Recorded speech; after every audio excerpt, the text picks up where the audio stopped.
రైతులకు ఇచ్చిన మాటను నిలబెట్టుకుంటున్నామని అన్నారు ఇబ్రహీంపట్నం ఎమ్మెల్యే మల్రెడ్డి రంగారెడ్డి. కాంగ్రెస్ పార్టీ మాట ఇస్తే తప్పదన్నారు.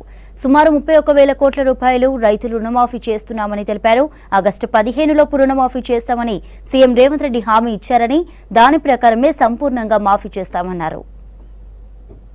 రేవంత్ రెడ్డి గారు రాగానే అధికారంలోకి రాగానే ఎన్నికల ముందు ఇచ్చినటువంటి 6 హామీలలో ఇది కూడా ప్రధానమైనటువంటి హామీ కాబట్టి ఇప్పటికే మేము బస్సులను ఫ్రీగా ఇచ్చినాం, ఉచిత విద్యుత్తు 200 యూనిట్లు ఇస్తున్నాం, అదేవిధంగా రేషన్ కార్డులను పింఛన్లను ఇవ్వబోతున్నాం.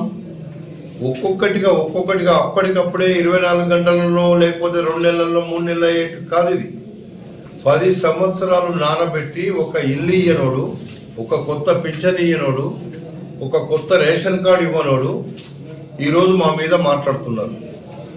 నేను అంటున్నా, మేము ఒకేసారి 2 లక్షల రూపాయల రుణమాఫీ చేస్తుంటే మీరు ఎగతాళి చేసింది.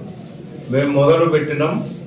ఆగస్టు 15 లోపల 2 లక్షల రూపాయలు ప్రతి రైతుకు ఇవ్వబోతున్నాం అనేటువంటి మాట మొన్న మా ముఖ్యమంత్రి గారు తీసుకున్నటువంటి నిర్ణయం. ఈరోజు ఈ దొంగలు చేసినటువంటి దోపిడీ, ఒకరోజు రైతాంగాన్ని దోపిడీ చేసిండ్రు. రైతులకు మేము ఈరోజు 31,000 కోట్ల రూపాయలు ఈరోజు మేము ఇస్తున్నాం. వాళ్ళు 10 ఏళ్లలో 28,000 ఎన్నికలు వచ్చినప్పుడు, లేకపోతే ప్రజలతో అవసరం ఉన్నప్పుడు, రైతుల కోసం ఏదైనా పని మీద పోయినప్పుడు అప్పుడు ఇప్పుడు 10 సంవత్సరాల్లో 1,00,000 రూపాయలు చేయనోడు ఈరోజు మా గురించి మాట్లాడుతున్నారు.